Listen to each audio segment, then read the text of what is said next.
کې یو کفن مې پټولو د انصارو یو جینۍ وه وی هغې قبر ته چې کوشم کفن مې ترې راوویسته نو وی هغې سره ما بدعملي وکړه بد عمل مې وکړو وی زه چې کله د قبر نه واپس شم وی ما ته محسوسه شوه چې شاته نه ما پسې اواز کېږي چې ای ظالمه دومره ظلم دې وکړو زما وجود پاک و زه پاکه دلته پرته وم او تا زما وجود داسې که چې زه د انسان په معاشره کې کله ژوند تیری نو هغه نه په دې کې ګناهونه زیات تر کیږي او هغه قسمه ګناهونه وي بعضې داسې ګناه چې هغه په دې باندې خبر وي بعضې داسې ګناه چې ناخبر وي بعضې قصدن وي بعضې نسیاتن وي د الله رسول فرمایي حالان کې هغه ګناه نه پاک دی الله د ګناه نه پاک پیدا کړی دی وی زه در ورځې اویا پیره الله ته استغفار کوم توبه وکاږم نو دا مونږ له په دې کې یو سبق ملاویږي چې بنده به هر وخت توبه وکاږي علما فرمایي وی توبه په انسان باندې فرض ده چې د هرې ګناه نه توبه وکاږي او دا توبه چې وکاږي نو دا په دوه قسمه ده یو هغه نافرمانی چې کله بنده د الله نافرمانیو کې هغې کې د مخلوق څه دخل نه د دې نه توبه ویستل پکار دي د دې دپاره درې شرایط دي پهلنی شرط خدا دی چې کله دې ګناه وکړي نو د ګناه نه بالکل دې ځان رستو کړي چې بیا به دا ګناه نه کوم دویم شرط دا دی چې د ګناه باندې د زړه ندامت اختیار کړي انما التوبة الندامه علما وی توبه ستومانتیا ته ویلې کیږي سړی چې کله خفه شي په یو کار باندې خفه شي زړی مطمئن نه وي او دی وی هو الله دا ګناه مې کړی ده بس د زړه نه پې ناګواره خفه یم بس معاف مې کې دریم شرط دا چې په ژوند کې به هغه ګناه طرف ته مایله کیږي نه دومره پخته اراده به وکړي کلکه مضبوطه اراده به وکړي چیرې دا یو ګناه مې کړې ده غلا مې کړې ده بیا به دې طرف ته زما لاس نه ځي نو دا د دې پیلنې ګناه درې شرایط دي چې کله دې هغه معصیتو کې چې الله یې پې خفه کړی دویم قسمه علما لیکي توبه څه ته ویلې کېږي توبه ویلې کېږي واپس کېدو ته د واپس کېدو نسبت چې کله بنده طرف ته وشي نو د دې مطلب دا دی چې دا بنده فرمان بردار دی د الله او د په دې کار باندې ستومانتیا وکړو د الله طرف ته واپس شو رجوع وکړه چې کله دې رجوع کی الله په خپل رحمت کې راګیر کی دویم نسبت الله طرف ته کیږي چې الله دې بنده له د ګناه نه د معافی توفیق ور نصیب کی او دې الله ځان ترا وبلی نو دام په واپس کېدو معنا باندې ده ځکه انسان خو الله اشرف المخلوقات پاک پیدا کړی د خپل ځان د پاره چې زما عبادت کوي نو ګناه چې کله بندو کې په دې باندې خفګان پکار دی په بل یو روایت کې راځي د الله رسول وی زه د ورځې سل پیره استغفار کوم سل پیره توبه وکاږم په بل یو روایت کې راځي نبی کریم صلی الله علیه و آله وسلم فرمایي ارباس بن ساریه رضی الله تعالی عنہ نه منقول دی وی د الله رسول فرمایي وی الله د بنده په توبه باندې دمره خوشحالیږي وی که چرته یو سړی په یو بیابان کې روان دی په صحرا کې روان دی وی د سره یو اوښ دی هغه اوښ بالکل د سامان نه ډک دی او وی د چرته سترګې ولګېدې نو په دې صحراګانو کې خو چرته څه وي نه چې اوښ وتړې وی د سترګې ولګېدې آرام یې کولو هغه اوښ یې پرېښه اوښ غیب دی پته یې نه لګي چې په کومه باندې لاړه د چې سترګې کولو کې اوښ نشته د سروالې بروالې وګرځېده یو طرف ته ځي بل طرف ته ځي آخره کې ناامیده شه داسې ناامیده دی وایي بس زما د ژوند آخرنی وخت دی بس دی مرم وی دی په دې وخت کې سر کیدي چې بس سارا نوځي په ملاس ته بوځي تکلیف به نه د منډو تړلو وجې نه وی د ده سترګې ورغلي اچانک دې سترګې کولو کې هغه اوښ د ده دې مخې ته ولاړې ځکه د ژوند سوال و په هغې کې خوراک څښاک اوبه هر څه پراته د ده سفر د ده تکاوټ د ده تکلیف د بار وتو یو لاره د ده سبب جوړېږي او په دې وخت کې چې کله دی دا سترګې کولو کې اوښ ته وګوري نو ډېر د خوشحالۍ نه وایي وی یا عبدي انا ربک خوله خطا شي د الله رسول وی الله ته وی ته مې بنده زه د رب وی خله خطا شو ډېر خوشاله نه وی څنګه دته خوشحالي ملو شوې ده وی الله د بنده په توبه د دین زیات خوشحالي ګوره چې د توبه وکړي نو څومره مهربان ربم دی څومره کریم ربم دی په کار خدا وا چې هغه مال نعمتونه راکوي او زه ناشکري کوم راته وایي زه بنده توبه دې نه قبلوم په کار خدا وا چې مال کم نعمت راکوي د هغه نعمت په بدل ما سره حساب کړی کېږي چېرې دا نعمت مې درکړی دی په دې باندې به 5 وخته منځونه کې دا نعمت مې درکړی دی په دې باندې به ته روجي پوره نیسي خو نه الله وی ګوره بنده وی ته په روژه کې ګناه کې ما نه منې کېږي په روژه کې ته غیبت کې په روژه کې ته خلک راکاږي نو خیر دا شیزونه مه کوه توبه وکاږه دویم شرط چې علماو ایښی دی د توبې په باره کې نو هغه توبه چې هغې کې انسان د مخلوق دخل هم په هغې کې وي ګناه ټوله د الله کوي خو په بعضې شیزونو کې داسې وي چې الله سره مخلوقات هم خفه کېږي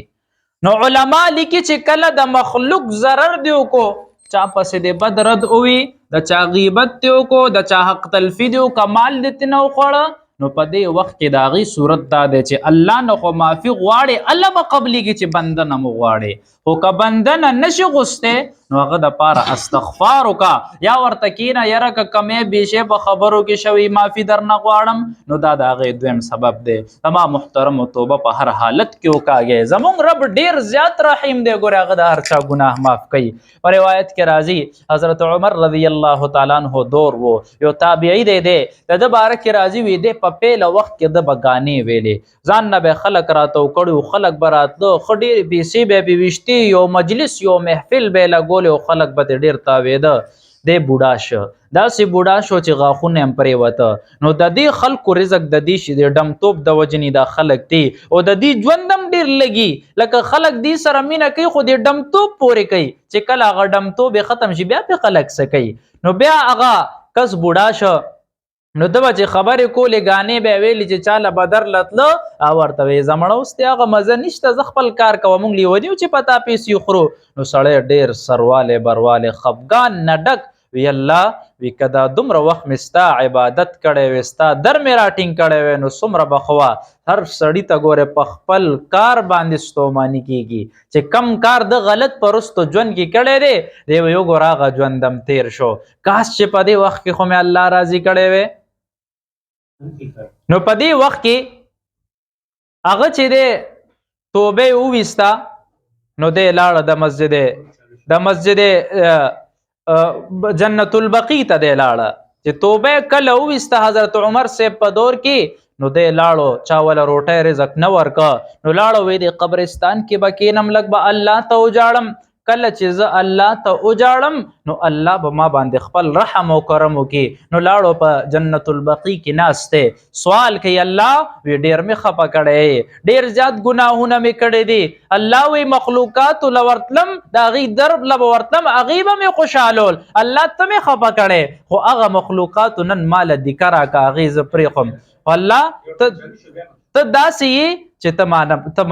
ته داسې رب زما چې ته ما کلم نشي پرېښودی ته زما کریم ربې ته زما رحیم ربې ته ما کلم نشي پرېښودی نو حضرت عمر صاحب په دې وخت کې د هغه وخت کې امیر المؤمنین دی چې کله هغه امیر المؤمنین دی نو په دې وخت کې دا سړی اوس دلته ناست دی عمر صاحب را روان دی لږ ساعت پسته چې وی کته دې سړي سترګې ورغلې دي چې سترګې کولو شي عمر صاحب راځي نو د عمر صاحب په سر باندې څه ایښې دی نو دا سړی ویرېد عمر صاحب کې به دا کار و چې کم ظاهرا ګناهونه به یې د چا کته نو هغه خلک به هغې بیا راټینګول وهل به نو دی ویرېده په سر یې لاس کېښوي هسې نه چېرته عمر صاحب مې ونه وهي نو چې کله ورغی نو حضرت عمر رضی الله تعالی عنه د ته روټۍ د سر نه ښکته که روټۍ ورله ورکوي مېلمه وي تاله مې روټۍ راوړې ده په خپل لاسونه یې وله روټۍ ورکه نو ده ډېر زیات وجړل امیر المؤمنین وی څه مې کړې دی وی زه خو ویرېدم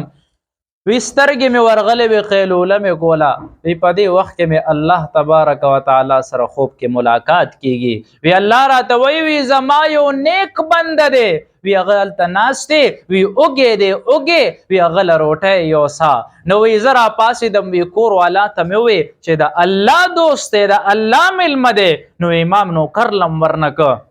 وی پلاس کې مې مرونه وی په سر مې نیولې و مې چې دا الله مل ملخ خوراک ورکم نو هغه کس د الله ته توبه وستې وه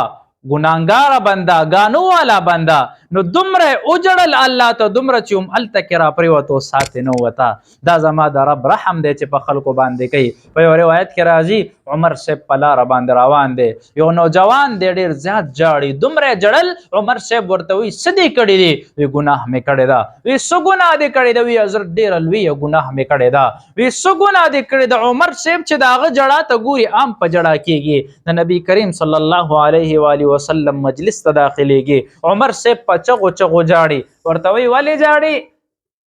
وی دا الله رسول وی نوجوان مې وکړه وی ډیر زیات جاړي وی حل راته نه وی سو ګناه مې کړی دی وی چې سو ګناه کړی دا وی دته وی راشه چې کله راغه وی بنده وی ګناه دې کړی دی سو ګناه دې کړی دی وی د زمکو اسمانون نه دې ډیره ده وی د الله رسول دې نه ډیره ده وی د عرش نه لوی ده وی عرش نه لوی ده وی د الله د رحم نه لوی ده وی نه د الله د رحم نه لوی نه ده ورته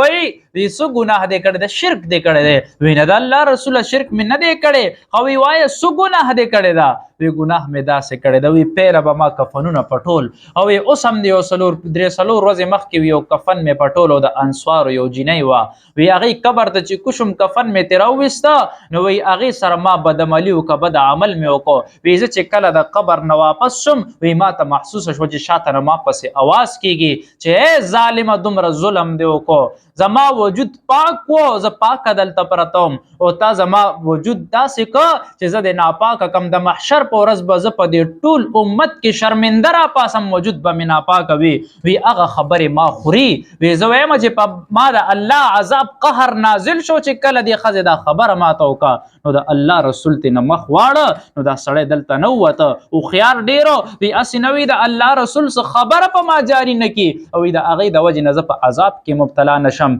لاړو یو غر ته ځي په غر کې کینی څلوېښت ورځې عبادت کوي سجدې کوي الله نه غواړي یو ځل جبرائیل امین راځي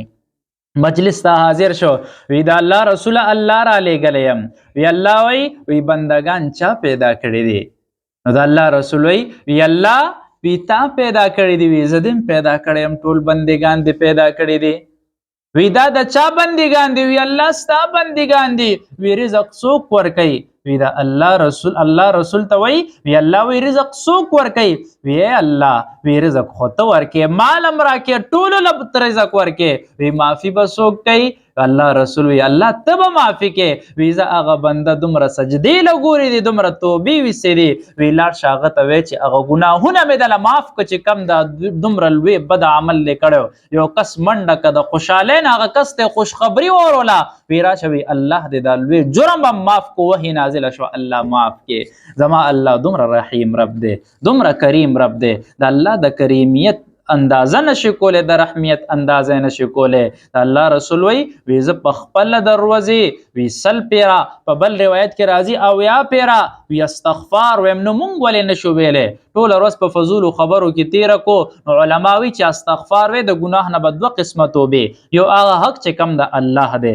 دویم هغه حق چې کم د مخلوقاتو سره وابسته شوی دی چا سره چا غیبت دې کړی دی بدرد دې ویلی دی نو د دې سزا د دې سخته دا د بل په نسبت باندې ځکه چې مونځ دې نه دی کړی الله رحم به در باندې وکړي توبه دې وکړه د مونځ قضا راوګرځوه زکات دې نه دی ورکړی زکات ورکه توبه وکړه الله به دې معاف کړي خو چې مخلوقاتو سره کم شیز وابسته شوی دی نو هغه مخلوق نه علاوه دې څوک نشي معاف کولی هم هغه مخلوق به دې معاف کوي که هغه نه مخامخ نشي غوښتی نو لاړ شوی که خبرو کې کمې زیاتې شوی که دام نشي کولی هغه دپاره استغفار وکړه فضول اعمال بل چاته په نامه اعمال کې اچو د محشر په ورځ باندې چې کله میزان ولګي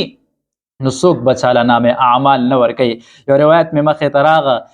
روایت کې راځي یو هلک به وي د هغه به د نیکو تله هم برابري د بدو تله به هم برابري وي دواړه تلې به برابري